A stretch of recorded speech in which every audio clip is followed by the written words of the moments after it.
Ito makakapanayin po natin si Secretary Sunny Coloma ng Presidential Communications Operations Office live po mula sa Palasyo ng Malacanang. Magandang tanghali po, Secretary, at Happy Easter po at belated happy birthday po sa inyo, sir. Magandang tanghali at salamat sa inyong pagbati. Apo, sir, hingi lang po kami ng latest po kaugnay po ng mga kababayan po natin na medyo may ipit po dyan sa kaguluhan po sa North Korea at sa South Korea po. Ang kaligtasan ng ating mga kababayang Pilipino sa Korean Peninsula ang pangunahing inaalala at inaasikaso ng ating pamahalaan. Ayon sa ating Department of Foreign Affairs ay pinaiiral nila yung Alert Level 1. Ang ibig sabihin nito ay kailangang maging mapagmasid at nakatutok sa developments ang ating mga kababayan. Sila ay kinokontak ng ating embahada sa Korea. Alalahanin lang natin na mayroong 40,000 Pilipino na sangkot dito, kaya hindi ganoong kadali na marating at makausap silang lahat. Kaya mahalaga din dito yung pag-ugnayan ng mga kasapi ng Filipino community sa Korea, sa iba't ibang mga samahan ng mga Pilipino doon at sa ating embahada sa bansang Korea. Opo, Secretary, lumabas po sa mga balita na sakali pong na magpalabas po ng missile ang alinuhan po sa dalawang bansa, ay meron pong contingency plan na inihanda po ang National Disaster Risk Reduction and Management Council. Sir, ano po ang contingency measure ng pamahalaan na inihanda po para po dito? Bata yan dun sa mga nakaraang kaganapan na kung saan nagkaroon ng missile launch ang dalawang Korea.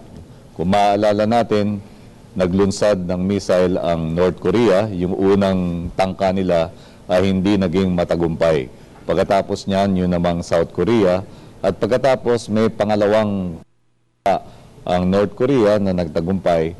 At ang missile na ito ay naglanding sa malawak na karagatan na sakop na rin ng ating bansa.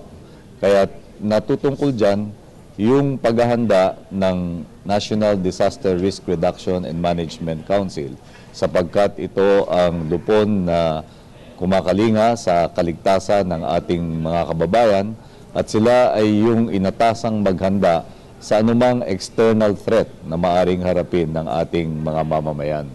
Yung mismong kaligtasan ng ating mga mamamayan sa Korean Peninsula ay pangunahin namang responsibilidad ng ating Department of Foreign Affairs sa pamamagitan ng Philippine Embassy sa Korea.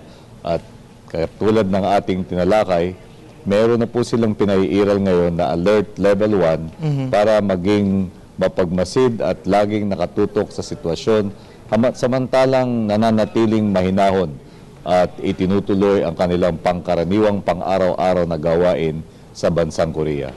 Opo, Secretary, sakali pong nais po ng ating pong mga kababayan, saan po sila pa maaaring magtungo? Open po ba ang Philippine Embassy po natin sa South Korea at North Korea po? Ganun na nga ang pinaiiral ng ating embahada doon.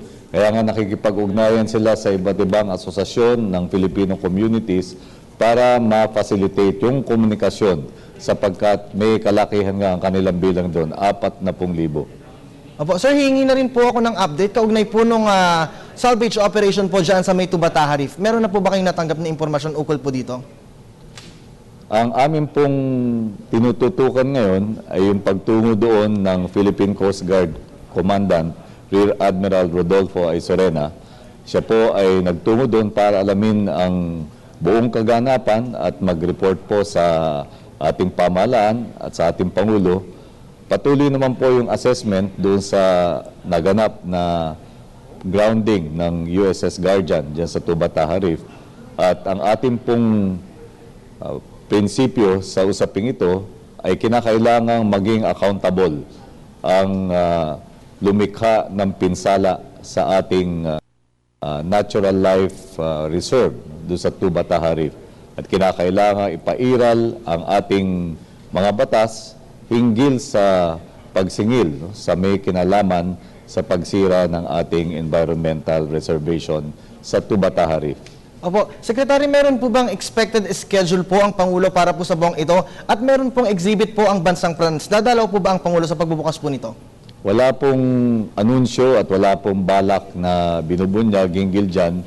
Sa ngayon po, ang focus ng ating Pangulo ay mga mahalagang usapin ng ating bansa.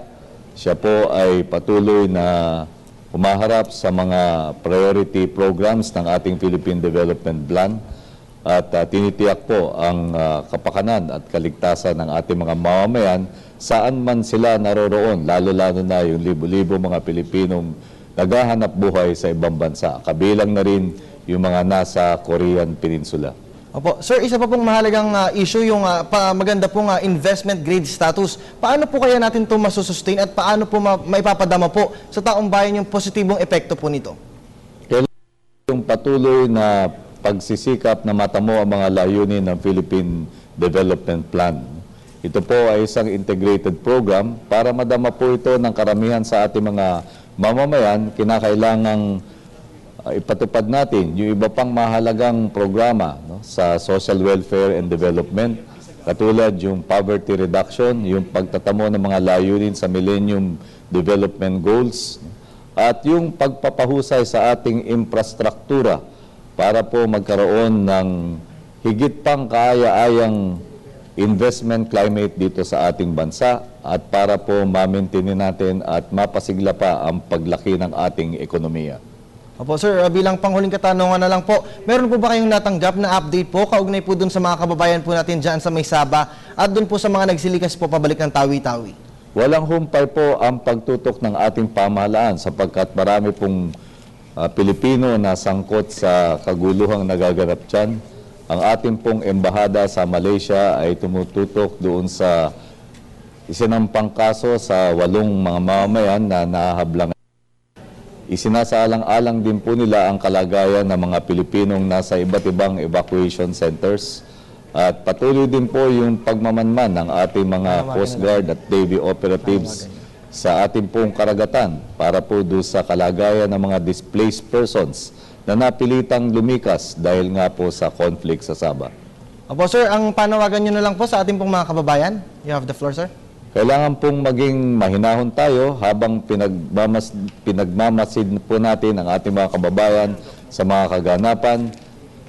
Kaisa po ang Pilipinas sa mga bansang nananawagan para ibsan ang tensyon dyan sa Korean Peninsula at parang ang mga sangkot na bansa dyan ay maging mapanatag sa kanilang pagdidesisyon at alalahanin na maraming buhay ang nakataya dyan at kailangan po magtulungan, gamitin po ang diplomasya at negosasyon hanggat maaari at para naman po sa ating mga Pilipino yung kahandahan at pagiging mahinahon. Alright, well said po. Maraming salamat po sa oras po ninyo. Si PCOO Coloma, Happy Easter po, sir. Happy Easter din sa ating lahat.